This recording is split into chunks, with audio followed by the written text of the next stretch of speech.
Mr. Lamada. He will be starting soon. Oh, story time with Mr. Lamada, where all your dreams come true.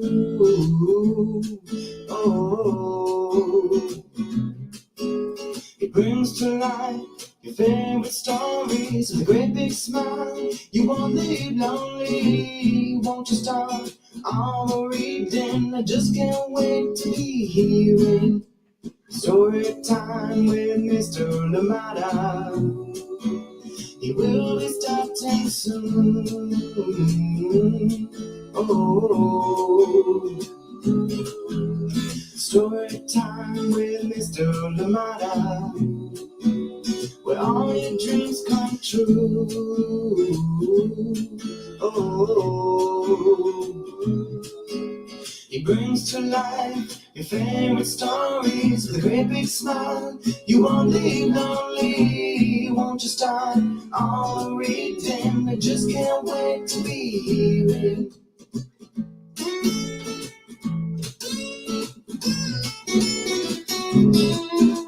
Good morning, and welcome to Storytime. Thank you so much for joining me. Happy Thursday, wherever you are. Yes, thank you so much for being here with us and taking the time to spend with us here this morning. It might be evening for you, or you might be joining us later on for the recordings. Well, thank you for being here. Please remember to leave us a message as always. Let us know you were here so we can say hi to you and yours. Thank you so much for joining in Storytime. And as you know, today we do have an amazing guest with us, and of course, wonderful books to talk about. And of course, one that we'll be reading today is The Chicken with Pink Toes. Join in for this one. We're joined by Edward Picot, and this one is illustrated by Mollie Macgregor-Kinnis. Thank you so much for joining in Storytime. Excited to share this one with you. Excited to be in conversation with Edward, and of course, to learn a little bit more about his process and of course, the inspiration behind all these amazing books. Thank you so much for joining in today, and I am glad that you are here with us. And of course, like I've mentioned, we have a great lineup this week. We kicked off with Bathe the Cat, and then of course we came through with One of a Kind Like Me, and then we had of course They Call Me Mix yesterday. Today we're here with The Chicken with Pink Toes, and of course tomorrow we're joined by Jerome Pumphrey, and then also Monica Weslowska when they bring in Albert in the Air. So come on out and join us. And of course, we continue to highlight every member of our community and to celebrate them as well. Thank you so much for joining in Storytime. And today, our amazing guest has this amazing lineup of books, and we'll be getting into details of that. So thank you so much for being here with us on Storytime. But before we bring on our guests, let us see who is with us this morning, ready to enjoy a wonderful story and, of course, wonderful community with Edward. Thank you so much for being here with us on Storytime. Good morning to you.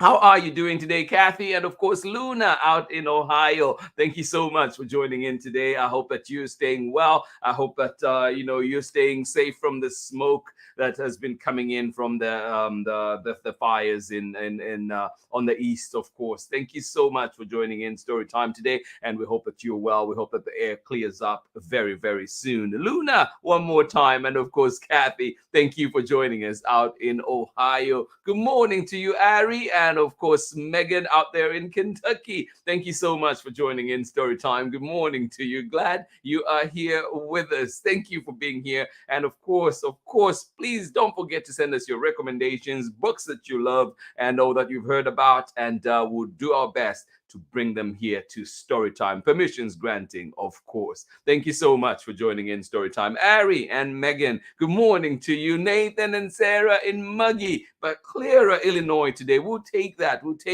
Clearing away a little bit. Smoke is going away. Thank you so much for joining in. And of course, Amanda West, good morning to you as well. Thank you so much for joining in Storytime. And right here in Oakland, good morning to you, Soraya.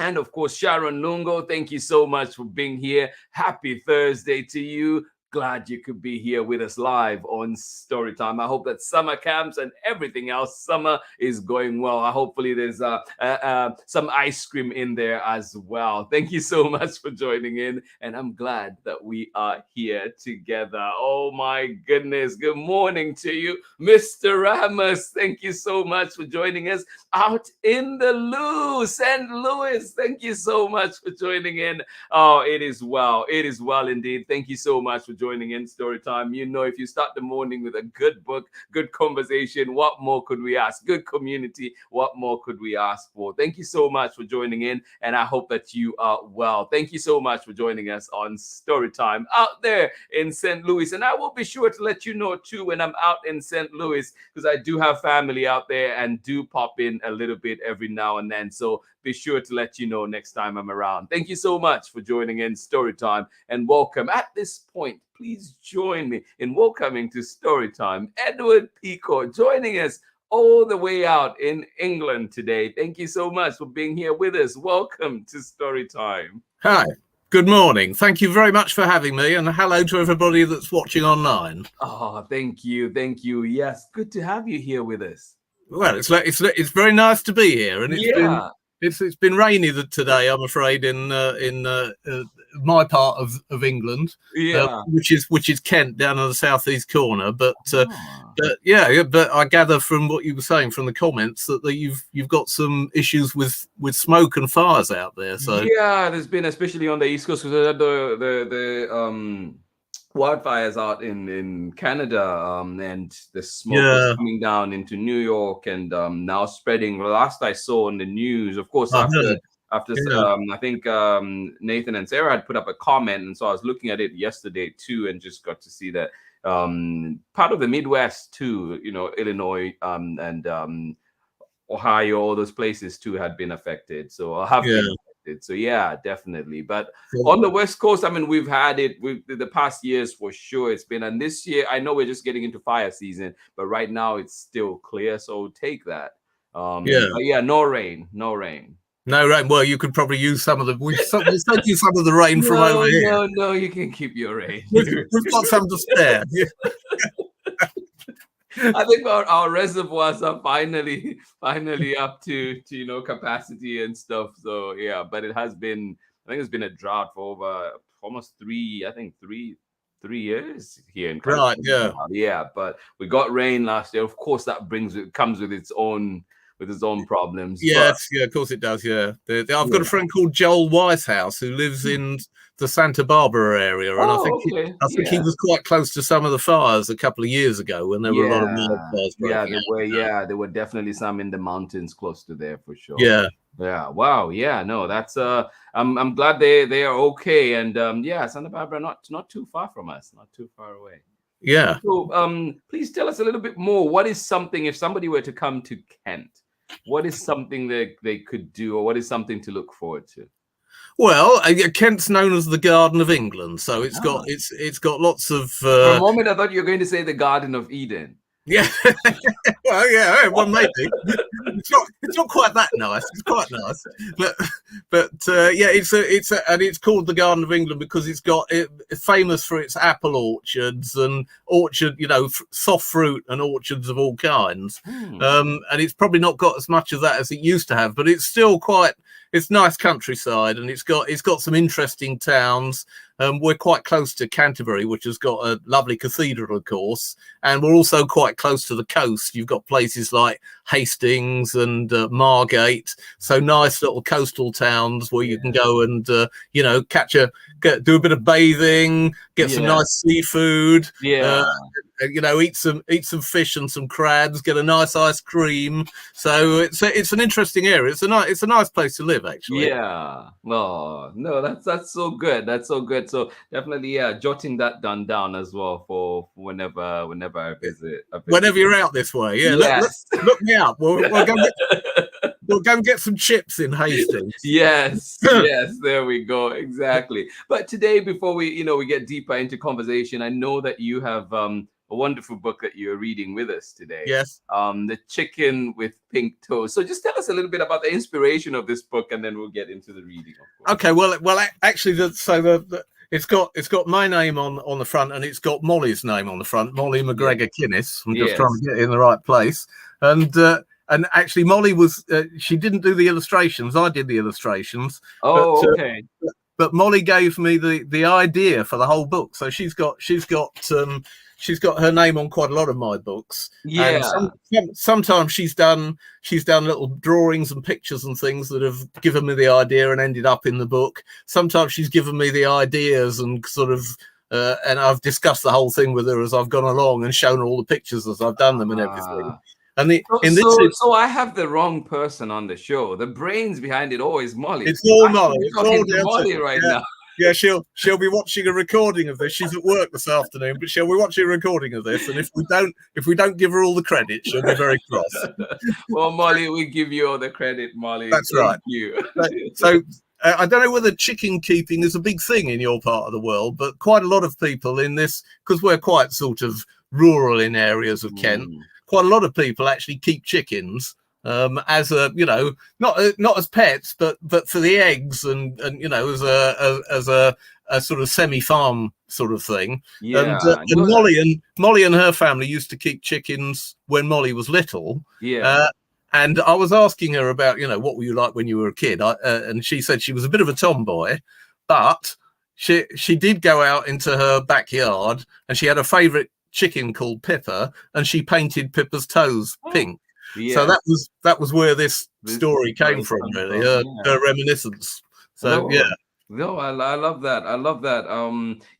There's definitely been growing up in Zambia, chickens where we kept chickens for eggs to eat, and at times I feel like maybe with my mom, at times I felt like, especially when there were because you kept either you had the the kind of like the engineered ones, the ones that grow quicker, within 8 weeks, they're ready, right? But we also had what we called the African chicken, which was just the one that just wandered and just grew naturally. Yeah. And at times I felt like she just kept that for the numbers. Yes. Because it was just like you never ate them, you never touched them, eggs maybe, but then they were just there, they'll just be expanding and just be like, oh, I have this many chickens. Yeah. So it's interesting. But then being in Oakland and just in the Bay Area in general, I've seen a few people keeping in the backyard, the chicken coops and stuff. It kind of seems like there's a sort of like movement, kind of like a hippie style kind of keeping stuff. So it's been interesting. A bit of self-sufficiency. And then people going to organic towards more organic, natural stuff. So there's been a lot of that.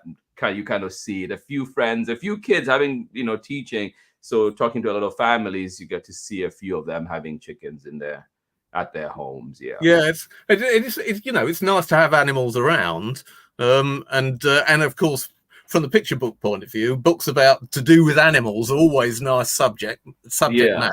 Anything to do with dogs or cats or any kind of animal is always interesting, because we're always, especially when we're kids, I think we're very interested to think about, what's it like being an animal? What's the thought process of an animal? What's their life like? So you get very, very involved in animals as a kid. I can remember I did when I was a boy, sort of thing. I was always very interested in, how animals live their lives and what they thought about things. So that is really interesting. Yeah. Well, I know you have a book to read with us, and then we'll come back and talk about all the other things too. All yours from now, and then we'll be back. I'll be back with everybody else after I finish reading. Okay. All right. Okay.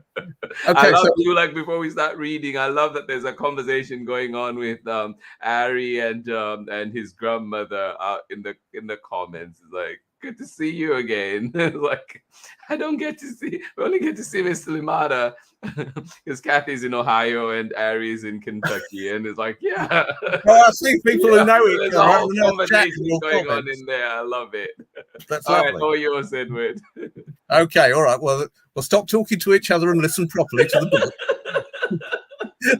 Okay, so here we go. So it's called The Chicken with Pink Toes. I'm just trying to get it at the right angle so you can see it nicely. So I'm not very expert at this, so you'll have to bear with me. So The Chicken with Pink Toes, and as I say, this is all about a little girl whose family keep chickens. So it says, Let's see if I can get that Oh, picture. you're That's making a the way mess to of do it. this, Edward. Yeah, okay. So it says Pippa the chicken was snoozing in the backyard one day. So there she is having a nice snooze. And it says, when Polly, the girl who lived in the house, came and painted her toes bright pink. So hang on, there she is. She's got her box of paints and she's painting Pippa's toes bright pink.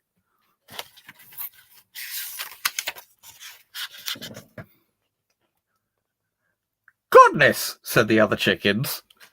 Look at your toes. I know, said Pippa. Aren't they pretty? And look, she's really proud of her toes. And one of those other chickens is staring at them a bit suspiciously. I think she might be a bit jealous of Pippa's pink toes. So, I don't think I'd better stay out here in the yard, said Pippa. My toes might get dirty. I'd better go indoors. And she marched into the house. Off she goes. Those are the back steps.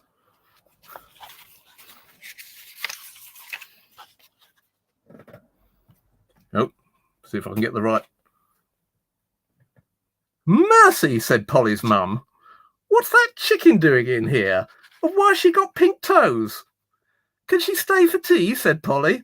Well, all right, said her mum, but she can't live here all the time. Here we are. Let's just give you a picture. There's Pippa. She's got up on the tea table. And there's a cat there, astounded. There's Mollie, Polly's mum in the background. And I don't know whether you can see that cake down the bottom on the plate. Yeah. I'm not, and that's called Battenberg cake. I don't know whether you have that in the USA, but that's a fancy tea time cake that we have here in England. And unfortunately, somebody has pecked some holes in it. So I think Pepper's been helping herself to some of that cake. So, can Pippa come up to bed with me? Said Polly at bedtime. Well, okay, said her mum, but only for tonight.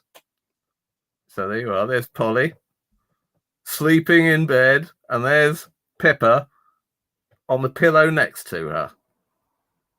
That wouldn't be a very good night's sleep, I shouldn't think, having a chicken in the same bed.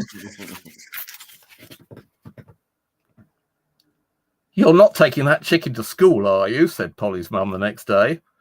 Yes, said Polly, it's show and tell. Whatever next? Said Polly's mum. Here, take an umbrella. I think it's going to rain. So there they are, setting off. There's Pippa. And Polly's got a great big colourful umbrella that she's going to carry.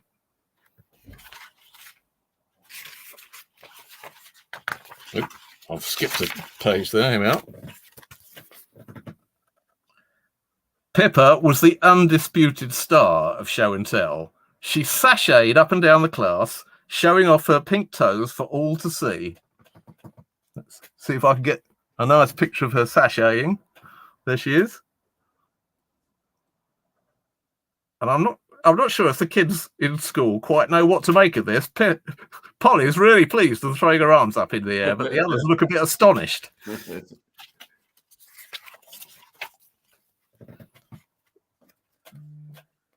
And then she astounded everyone at the end of her performance by laying an egg. I think she astounded herself as well. Suddenly an egg popped out.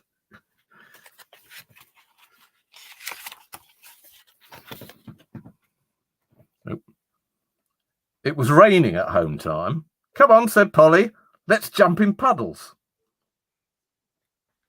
There they are, jumping in puddles.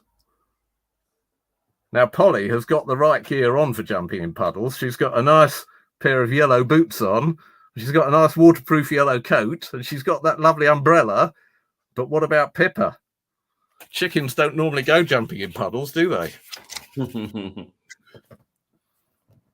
It says, so they did. Splosh! There she is. Splosh! Can you see there's a bit of pink in the water there? I'll tilt that up a bit better.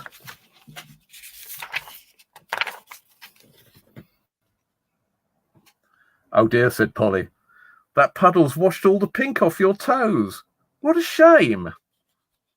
And there she is, look. She's looking a bit bedraggled, isn't she? And all the pink has washed off her toes.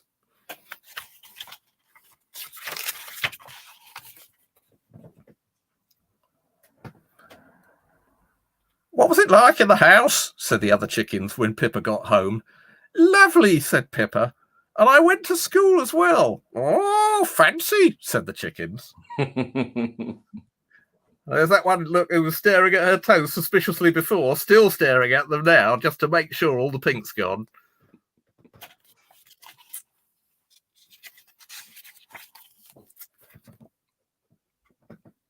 "Oh, well," said Pippa, "back to normal now."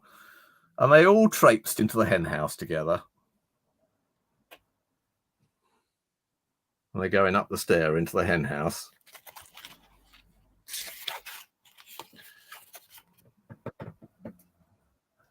Well, the next day, Polly took her paints out to the back field.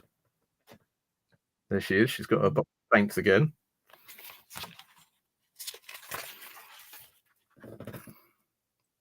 And painted the bull's horns pink. There's the bull. I don't know whether you know that's called an Aberdeen Angus, that kind of hairy bull that we get. That comes from Scotland, and he's kind of looking sideways to see what's happening to his horns, and he's having them painted pink. And that must be the start of a whole other story, because that's the end. Oh, thank you so much. That was beautiful. Thank you. Terribly difficult to. I kept going in the wrong direction with the book and everything. Terribly difficult to get it held up right. You're much better at that than I am. But... No, it's just it is. I mean, it's been a few years now of trying practice. Yeah. So thank you for being here and doing that for us. And I noticed that we have Polly. So was that a play on Mollie? Yeah, and but Pippa was the real name of Mollie's chicken, I think. So, yeah, so it's quite nice for them to have names that both start with "per" like that. Isn't it? Makes them a nice pair. I love it. And so when did you start writing? Oh well, I used to. When I was always kind of into making up stories when I was a school child, really. Yeah. I started doing little stories and little pictures to go with them. Yeah. And so I've been kind of writing and drawing, I guess, all my life, really, on and off. Yeah. I was doing. I did little sort of animations and things online for a while. So I spent a while doing puppet animations and things. And then I came back to doing stuff for kids, really, being the last sort of really when Mollie started working at the surgery. She set me off, and we started sort of making up these funny stories together. And I've been doing those for about sort of I guess sort of 5-6 years now. I've been doing children's picture books. Yeah. And are there any that you've taken from what you had made up as a child, or the ones that you had worked on earlier? Are there any ones that have come into to become the books that we see now? Because you have 4 out, right? Yeah. Well, I've got about 12 out. Oh, but so the ones the 4 that you've got there. Yeah. The quite a lot of the stuff that actually it's not a particularly good example, any of these ones, but quite a lot of the stuff is based on my son Ray. There was I've just been doing like a comic book called Frog Almighty, and I'll show you Frog Almighty. Yeah. Here we are. That's one of the Frog Almighty books, Frog Almighty and the Glass Pot. Yeah. So this is and this is based on a sort of story stroke game that I had with Ray when Ray was little, and it was using all the ornaments on our living room windowsill. Yeah. So when Ray was little, the way that we used to play together was Ray used to mess around with things and say, "Be him, do his voice." And, this is Frog Almighty. Oh, so this is the what started the whole thing. So Ray decided that this character was called Frog Almighty, and we had a couple of pottery birds, a couple of geese, and a couple of little chicks, Yeah. and a glass penguin, and Ray kind of decided that the glass penguin was Frog Almighty's servant, and the goose and the two chicks would go and see Frog Almighty. So that was how that story started. So so stories that kind of evolve out of just funny ideas that you get at work, or the games that you play with your kids and stuff like that. That's a lot of my inspiration comes from that sort of thing. Yeah, and I guess that was going to be my next question too, is in how about having kids and how that might have influenced your writing, or your creativity from your previous imagining. Definitely Ray. That was when I was playing with Ray, that then every lots of what I did was very influenced by the games that I was playing with Ray and stories that we were making up together, and a lot of that fed through into and still does. I'm still using those ideas. But so previously I was more into sort of not exactly serious novel writing, because I like to make things funny when I can, but more sort of grown up. You could do a Bill Bryson. Yeah. Sort of. That would be nice. Yes, that would be nice. I'd take a cut of his money anytime. That would be lovely. All right, so I feel like Mr. Remus was looking at my notes over here, but he has a question for you, and is saying, are there any specific authors of books that have influenced your writing? And I guess in this, I'll add on to that too. Have there been specifically children's book authors, picture book authors, and are there any just authors of novels and other things that have influenced you? Yeah, well, my influence is a lot of the stuff that I'm really interested in is like animation and sort of children's television programs and things. We were talking about this the other day. And there's a couple of guys called Oliver Postgate and Peter Firmin who made lots of little animations that I grew up with as a kid. And you might not know these all that well in the USA, but there's one called The Clangers, which is still going now actually. And there's ones called Ivor the Engine, which was about a little steam engine, and there's from Wales, and there's one called Nog in the Nog, which is all about these Norsemen. So those had a big influence on me. I mean, as far as the sort, I suppose the classic stories like Beatrix Potter, The Tale of Peter Rabbit, and I grew up with all that stuff. And then I mean the ones that I like more recently. I'm very keen on John Classon. John Classon, who's the guy who did Where's My Hat and a whole series of books about people who've lost their hats. So I like his sense of humor, very dry, and I like his drawings as well. Yeah, I just received his new one, The Skull. Yes, it's a really good one too. Or John Classon for sure. Yes, I like John Classon. Yes, and we've got to go. I mean, there are various. Do you know The Tiger Who Came to Tea? Which is a children's book. Judith Kerr is the name of the author that wrote it. I think I know that one. Oh, that's a lovely one. Came to Tea. Yeah, the Tiger Who Came to Tea.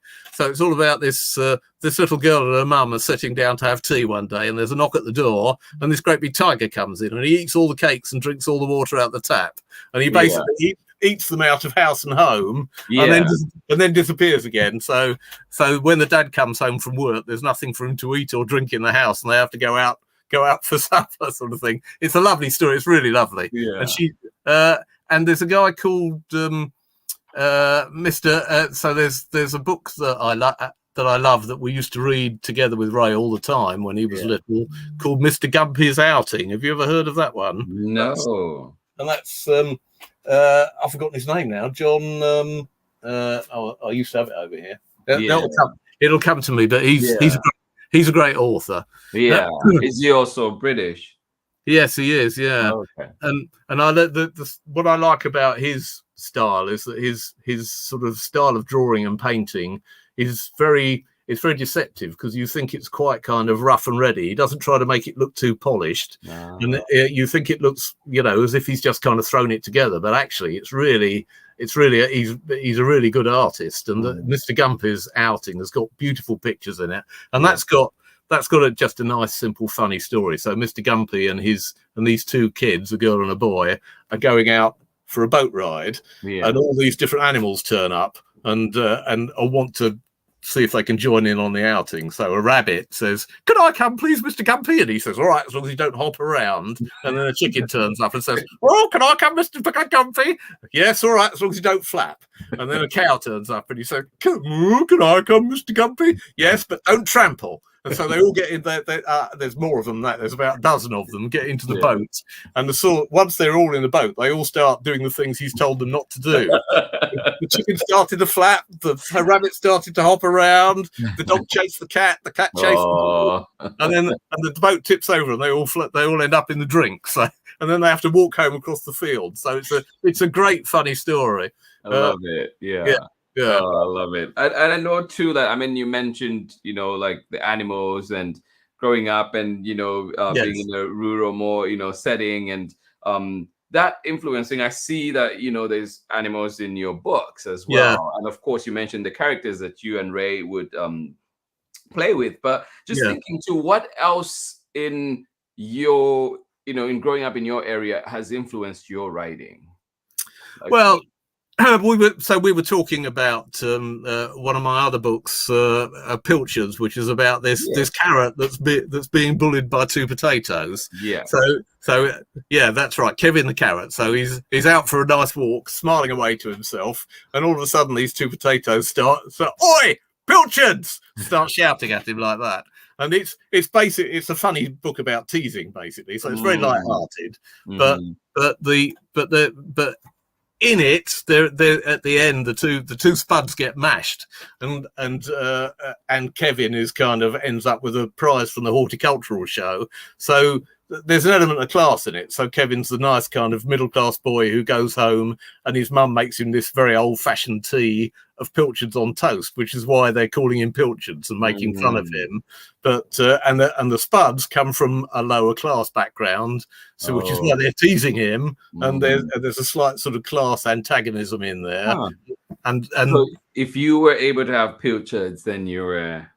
Yeah, not necessarily. It's just the old-fashionedness of it. I think, that makes it seem a little bit middle class sort of thing.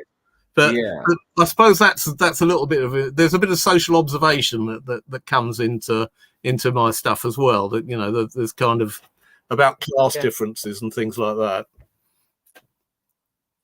So interesting. No, it's thank you for sharing that little bit too. And I know too, even just growing up myself, we did have a few times where people would talk about whether what you ate or how you spoke while you did things, and those could lead into kids being teased or or them teasing others. And so really, really important bit. And I know that you mentioned that you're an advocate for just even say books like this talking about bullying, against bullying. And then I know that you also have another book which I don't have here with me, but you do have. Let me just see if I can bring it up really quickly. But I know that you do have this one here you're talking about. Yes, I'm a parsnip. I'm a parsnip. Yes. Yeah. So would you want to tell us a little bit more about that one? Well, so that's about, it's a book about the transgender experience. So again, light-hearted, funny, and Penny the carrot is she decides that actually she's a parsnip. So she has to go through, and it's about the process, really. It's not about the wrongs and rights of deciding you're this or deciding you're that.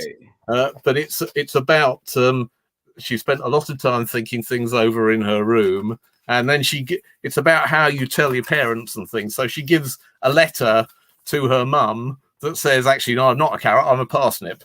And when she reads it, she bursts into tears, and then the mum gives the letter to the dad, and when he reads it, he's equally taken aback, and he says, "Gadzooks," like that. And then so anyway, she has to go through this whole process, telling her friends, and then waiting ages and ages, filling out forms, and then going to have an interview with a psychologist. And in the meantime, she has to kind of, when she goes out, she has to do herself up like a parsnip. And even though she does herself up like a parsnip, we're back to the two naughty spuds teasing her. She feels as if everyone's judging her and they're shouting, "Oi, carrot!" Even though she's done herself up as a parsnip. And then in the end, she has this transformative procedure, kerzoink, which of course isn't how it happens in real life. But and she goes, "Luckily, the procedure was a complete success. All right," and she's a parsnip. Aww. And she can carry on with the life in the identity that she wanted to have. Right. So it's not about, as I say, it's what I wanted to focus on. So was not the kind of the rights and wrongs of whether you ought to change from this to that or any of that. It was because I'd seen people go through this process, and it is a process. I wanted to focus on the process. You've made up your mind.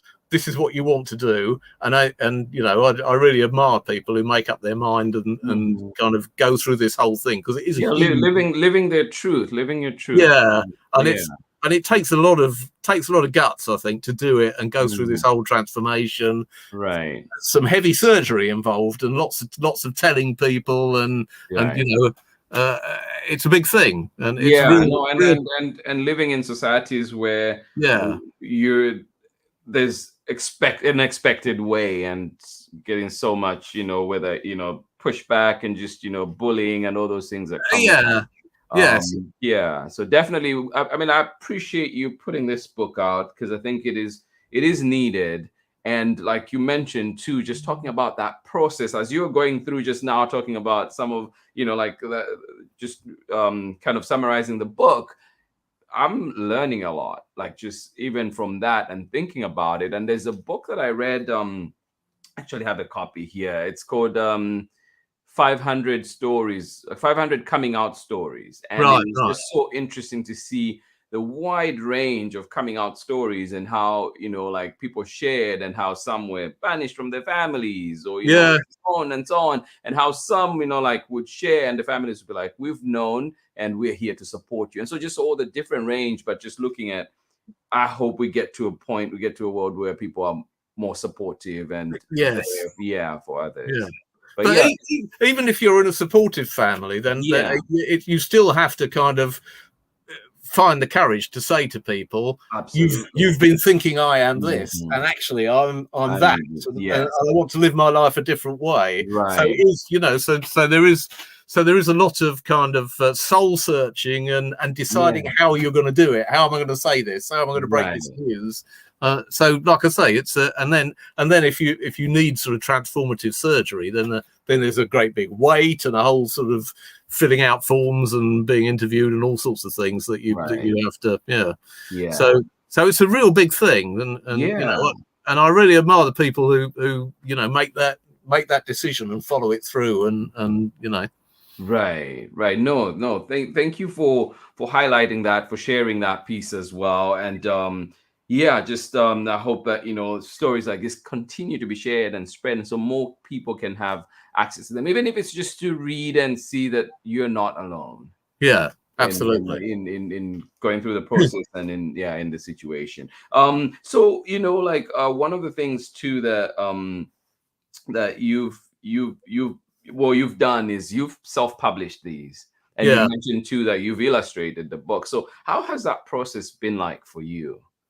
Well, it's publishing and then also illustrating for yourself. I quite kind of like the technical aspects of self-publishing and stuff. I'm reasonably good with sort of computers and things, and I'm quite good with sort of digital art and what have you. So I think probably if I was being published, if I had an agent and a proper publisher and everything, they would probably tell me to stop doing things in lots of different styles and formats and stick to one style, one format. And I do tend to just follow the ideas. If I have a particular idea, I think, okay, that what I'd like to do now is a story in this style. And so I mean, you could see this one here this is just computer images generated using computer software. This one here is pen and ink colored in with watercolors, and that's actually the first time that I'd done sort of watercolor illustrations like this. And Oh, actually, wow. I think if you look at the pictures, because I did them in sort of chronological sequence through the book, you can Yeah. kind of see as I go along that I'm sort of getting more confident with the watercolor as I go along. So I think the pick, and the last one I did was the front cover, and that's probably the most confident one in terms of the sort of watercolor technique, I should think. Mm, But yeah. but I love that. I love trying new things and exploring. So I don't always want to do everything the same way all the time. I like to, you know, push the boundaries a little bit and try new things as I go along. I think that makes it more interesting for me. So Yeah. commercially, it's probably not the best proposition, because you probably want to have a particular style and keep selling that particular style. But Mm. what works for me is to follow the ideas and do different things. Yeah. No, I appreciate that, and appreciate you even just giving that little, like, the pros of the independence that comes with it, with self-publishing. Yeah. And then, well, there's a question in here too from Mr. Ramos again, and it says, Isaiah, could you ask if he has a strategy when writing books? It depends what you mean by strategy. Right. So I mean, I always write to a plan. So I've always kind of I've got the whole story in my head before I start writing. I don't always stick to it as I go along. Quite often, ideas crop up, and I will kind of incorporate new bits into the story if it strikes me as being a particularly good idea. But when I originally started writing, I used to have a great idea to start with and no idea how I was going to develop it. So I would kind of run aground. But now, I think as I've got older, I've kind of learned to have the whole story ready before I start developing it. But quite often I and this is probably part of liking to try new things. Quite often I've got the story worked out, but I haven't exactly, when I'm doing the illustrations, I'm not exactly sure how I'm going to illustrate the story. And there are bits that I think are probably going to be quite difficult to find a good way of illustrating. But I quite like that, because that's a challenge. But kind of like a blueprint I follow. Yeah. I mean, I don't think there is a set blueprint, but I do tend to, I think I do. I like a story that's got a proper beginning, middle, and end. I do tend to sort of. I think I probably favour sort of British sitcom storylines, which means that at the end of the story, you're pretty much back to where you were at the beginning, as opposed to sort of happy ever after storylines. I tend to go for something that's kind of got a sort of a circular feel to it, where you're more or less back to the beginning of the where you were at the beginning when you reach the end of the story. So in that sense, I suppose there's a bit of a blueprint. Oh yeah, no, thank you for that question, Mr. Ramos. Yeah, nice question, Mr. Ramos. Yeah. And just a reminder to everybody that's joining in that today we are joined by Edward Picot out in Kent, England today, and here with us talking about his process, and of course read to us the beautiful book, The Chicken with Pink Toes. And then of course we got to talk about the other work, and then you have one more that I thought we should talk about as well before we sign off, and this one was the Goose Money Box. Yeah. So okay. Well, yes. Tell us a little bit more about this one. Well. So strangely enough, this one was not inspired by a story from Mollie, but when I did the book, it turned out that it was. She said, "Oh, I used to do that." So this is about. This was actually inspired. I work in a doctor's surgery. And a little girl came into the surgery with her mum, and while the mum was in with the doctor, I was in reception, and I and another person that worked in reception, Jill, we were looking after this little girl called Martha. And I can't remember how we got onto the subject, but she said it was something to do with saving up. And she said she had a money box, and she said it was a goose money, but it's shaped like a goose, and you put money in it. When you put money in, it moved. And I said, what does it do? Does it fly out the window and go down to the shops and buy itself some goose treats? So that was how this story got started. And so the idea of the Goose Money Box is that this girl called Martha is saving up to buy herself a dog. And of course, if you tried to buy a dog, I don't know how much dogs cost out there, but we bought a Labrador not so very long ago, and he was like £300-500, something like that. Yeah. So a lot of money, and it's very difficult to save up that kind of money out of your pocket money. So she can't save enough money, and she goes to ask a goblin for help. And I'm quite keen on goblins. I like these kind of magical characters that are a bit tricksy. And so he gives her some help, but it's a tricksy kind of help. So he gives her this money box, this Goose Money Box. Yeah. And although it helps her, it plays tricks on her. So when she puts money in, it does actually fly out the window. And she's I'll show you one of the pictures. This is the one where she gets really cross. There we go. Oh, I've lost it now. Hold on. Yeah. There we are. So it's there. It is flying away. I don't know if you. So can you see that? Yes, we It's can. flying. Shit. It's flying out the window, and there's Martha. Hey, come back! Goose, come back! You've got my money. So and it does actually. It goes down to the shop and it buys itself a load of goose treats.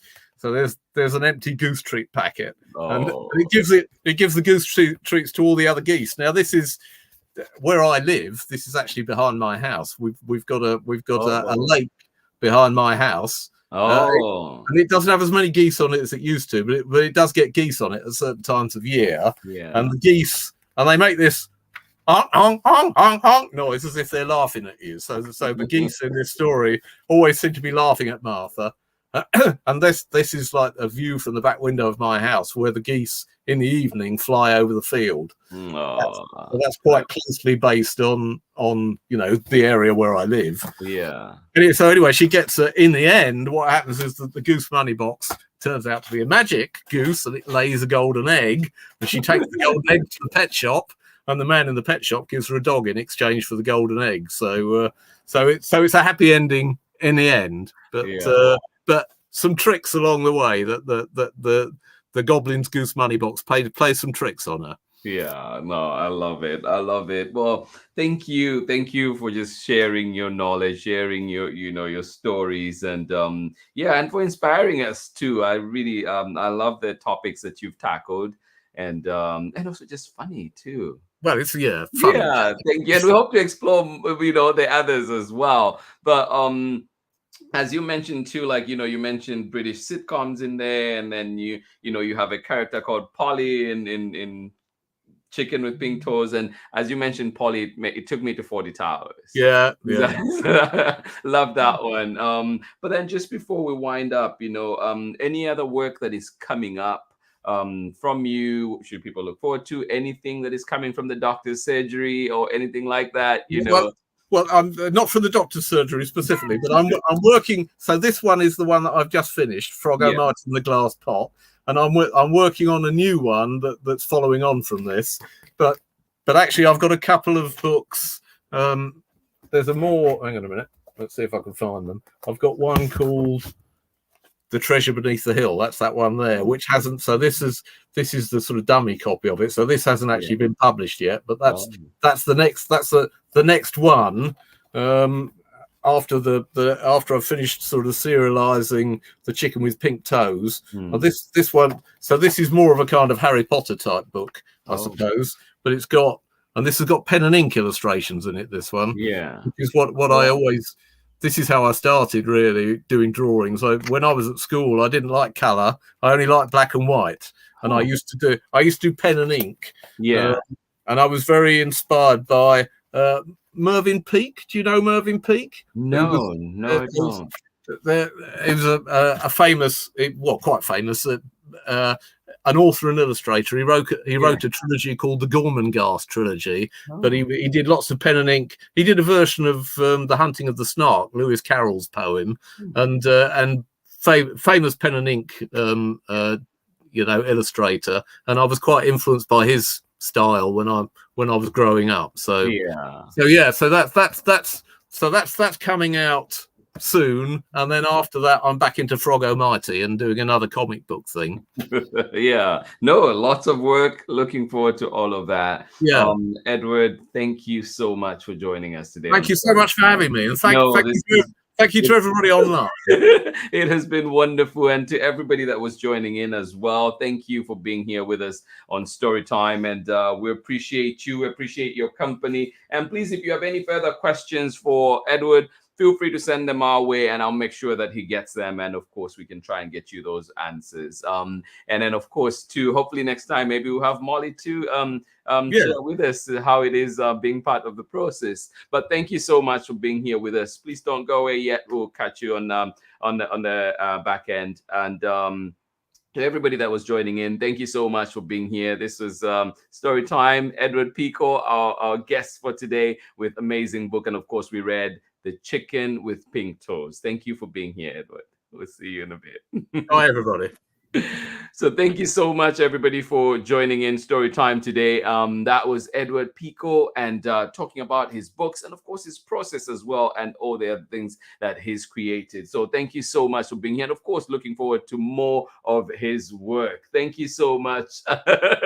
Absolutely. And I think Edward hears you too. Thank you. No, for sure. We have amazing guests that come on the show. And of course, we do have others coming tomorrow as well. So please join in, and thank you for your questions. I've got some of his books for my students. Excellent. Thank you. We love it. And yeah, hopefully too, if there's connections to be made, absolutely happy to do that. Thank you so much for joining in. And of course, to remember that tomorrow we do have other guests that are coming on Storytime, and we'll have Jerome Pumphrey and Monica Wesolowska. They will be joining us and talking about their book, Albert in the Air. So join us tomorrow for that one. Lots of fun to be had, and looking forward to them being here. But of course, today we had Edward Picot, and we read The Chicken with Pink Toes, and of course got to talk about a lot of things, including the powerful topics that is touched on in I Am a Parsnip. So thank you so much for being here with us on Storytime.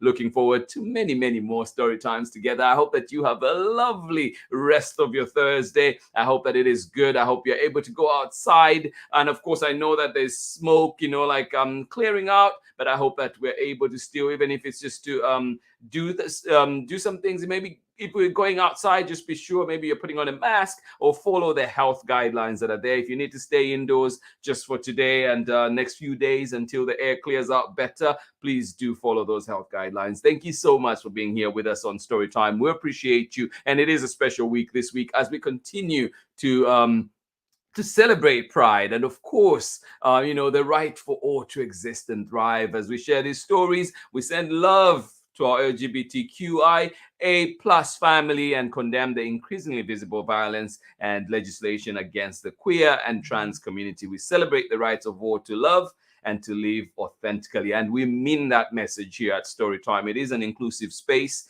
and that's what we hope to continue building. And please, if there are ways that we can continue to highlight every member of our community and show love, please send them our way. Let us know, give us suggestions, and we'll definitely do that. Thank you so much for being here with us on Storytime. You're all appreciated. You're all loved. Sending you hugs, and hope that you have a wonderful day today. Thank you for being here with us. This has been Storytime for today. This has been Storytime on this wonderful Thursday morning. And of course, with our guest, Edward Picot. Always appreciative of our guests making the time to be here with us, to spend time with us, taking time out of their busy schedules to be here with us and indeed share their knowledge. Thank you so much for being here. Much love from me. I'll see you again tomorrow when we're back with another exciting book, Albert in the Air, coming to us on Storytime. And of course, the treat of Jerome Pumphrey and Monica Wesolowska with us here on Storytime. Much love, everybody. I'll see you again tomorrow. Bye-bye.